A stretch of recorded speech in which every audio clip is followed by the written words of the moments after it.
السلام علیکم ورحمۃ اللہ وبرکاتہ۔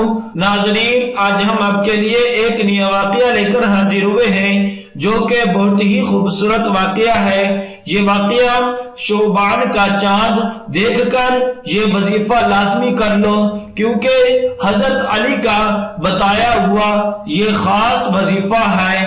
آپ کو ہم حضرت علی رضی اللہ تعالی عنہ کی وہ حکایت بتاتے ہیں جس میں آپ رضی اللہ تعالی عنہ نے شعبان کے چاند کا خاص عمل بتلایا ہے۔ کہتے ہیں کہ ایک شخص حضرت علی رضی اللہ تعالی عنہ کی خدمت میں حاضر ہوا اور کہنے لگا، میں تھوڑے وقت میں زیادہ دولت مند ہونا چاہتا ہوں، زیادہ امیر ہونا چاہتا ہوں۔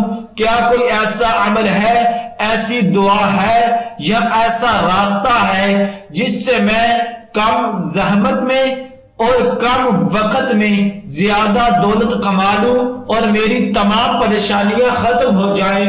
تو حضرت علی رضی اللہ تعالی عنہ نے فرمایا، اے شخص آسمان کو دیکھ۔ اس نے جیسے ہی آسمان کو دیکھا تو آپ رضی اللہ تعالی عنہ نے فرمایا، تمہیں کیا نظر آ رہا ہے؟ اس نے کہا، اے امیر المؤمنین، کچھ ستارے ہیں اور یہ چاند چمک رہا ہے۔ تو آپ رضی اللہ تعالی عنہ نے فرمایا، یاد رکھو یہ چاند انسانوں کے لیے رحمت، کامیابی، شہرت اور دولت کی نشانی ہے۔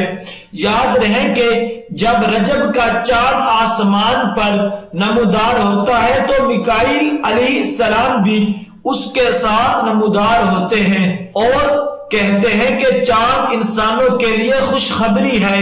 اور یاد رہے کہ اللہ تعالی نے کچھ مہینے ایسے رکھے ہیں جو کہ اللہ کی طرف سے انسانوں کے لیے برکت اور سکون لے کر آتے ہیں۔ انسانوں کی پریشانیوں کو دور کرنے کے لیے ان مبارک مہینوں میں سے ایک مہینہ شعبان کا ہے۔ اس بارے میں مزید فرمایا کہ یاد رکھو جب شعبان کا چاند آسمانوں پر نمودار ہوتا ہے تو اللہ تعالی میکائیل علیہ السلام کو حکم فرماتے ہیں کہ اپنے خزانوں کے دروازے کھول دو اور زمین کی طرف دیکھو، اس لمحے میں جو کوئی مانگے اسے عطا کرنا۔ اے شخص، اگر تم بھی چاہتے ہو کہ کم زحمت میں تم دولت مند ہو جاؤ تو تم بھی شعبان کا چاند دیکھ کر 3 مرتبہ سورۃ الفاتحہ پڑھ لینا اور اللہ سے دعا کرنا، اللہ پاک میکائیل علیہ السلام کو حکم دے کہ وہ اپنے خزانوں سے مجھے بھی دولت عطا فرمائے اور میری مفلسی اور پریشانیوں کو دور کرے۔ اس عمل کی برکت سے، اللہ کے کرم سے تمہارے لیے ان آسمان سے رحمت اور برکت نازل ہوگی اور تمہاری تمام پریشانی ختم ہو جائے گی۔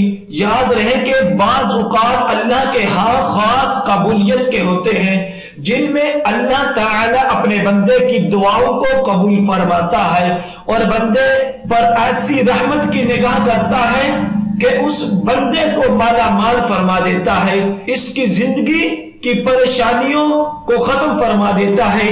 اسی لیے چاہیے کہ بندہ اللہ تعالی سے ہر وقت دعا مانگتا رہے اور اللہ کی رحمت سے کبھی بھی مایوس نہ ہو۔